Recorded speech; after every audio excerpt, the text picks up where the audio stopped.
నేను ఎప్పుడు బలహీనుడనో అప్పుడే నేను బలవంతుడను. హల్లెలూయా. నువ్వు ఎప్పుడైతే కృంగిపోతావో, శ్రమలందు నువ్వు కృంగిపోతే నువ్వు చేతగాని వాడు అవుతావు. శ్రమలలో మనం ఏం చేయాలంట?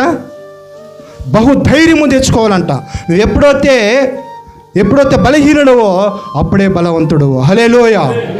ఎందుకో తెలిసిన, బలహీనత సమయంలో, నీ చేతగాని సమయంలో, నువ్వేమీ సాధించలేని పరిస్థితుల్లో, నిరాశ నిస్పృహలో ఉన్న స్థితిలో నువ్వేం చేయాలంటే బలవంతుడైన దేవుని ఆశ్రయించాలి. హల్లెలూయా. బలవంతుడైన దేవుని నువ్వు ఎప్పుడైతే ఆశ్రయిస్తావో ఆ బలమును నువ్వు పొందుకోగలుగుతావు. అందుకని చెప్తాడు ఇక్కడ, నేను ఎప్పుడు బలహీనుడనో అప్పుడే నేను బలవంతుడను. నేను ఎప్పుడైతే శోధింపబడతానో, ఎప్పుడైతే శ్రమలకు నేను గురవుతానో అప్పుడే నేను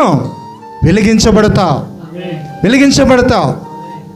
నాలో ఉన్న ఆత్మీయత ఆరిపోయిన ఆ దివిటీలను వెలిగించుకోవడానికి వచ్చే అవకాశమే నాకు శోధన, నాకు శ్రమ. దీపం ఆరిపోయినప్పుడు దానికి ఏం కావాలా? వెలుగు, అగ్ని కావాలి. దానికి అగ్ని వచ్చినప్పుడే అది వెలిగించబడుతుంది. ఆరిపోయిన నీ ఆత్మీయ జీవితంలో నువ్వు వెలగాలి అంటే, నువ్వు ఫలభరితం చెందాలి అంటే వెలిగించబడాల. అగ్ని చేత నువ్వు వెలిగించబడాల.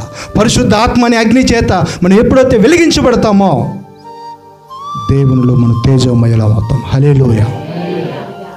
అందుకే దేవుడు మనకు శ్రమలు అనుగ్రహిస్తుంటున్నాడు.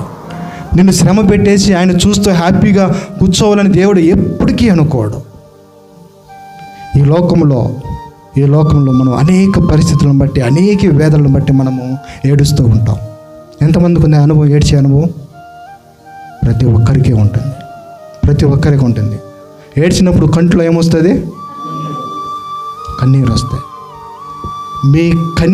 మీరు ఏడ్చిన ఏడుపుకు కన్నీటికి ఫలం ఉందో లేదో నాకు తెలియదు, కానీ దేవుని సముఖంలో నువ్వు మొరపెట్టి కన్నీళ్ళు విడిస్తే ఆయన బుడ్డిలో ఆయన దాచుకొని ఉంటాడు. హల్లెలూయా.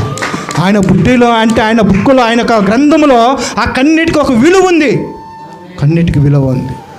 అనవసరంగా నువ్వు కన్నీటిని వృధా చేసుకోవద్దు. నీకు దుఃఖం వచ్చిందా, వేదన వచ్చిందా, కష్టం వచ్చిందా, దేవుని సముఖంలో మోకరించి ఆ కన్నీళ్లు నువ్వు విడిచినట్లయితే ఆయన సముఖంలో ఆయన రాసి పెట్టుకొని ఉంటాడు. నీ కన్నీటిని నాట్యంగా మార్చే రోజు దేవుడు నీకు అనుగ్రహించబోతున్నాడు ఈ నూతన సంవత్సరంలో. నీ వేదనకు ప్రతిగా ఆయన ఉల్లాస వస్త్రాన్ని ధరించబోతూ ఉంటున్నాడు ఈ నూతన సంవత్సరంలో దేవుడు మనకి.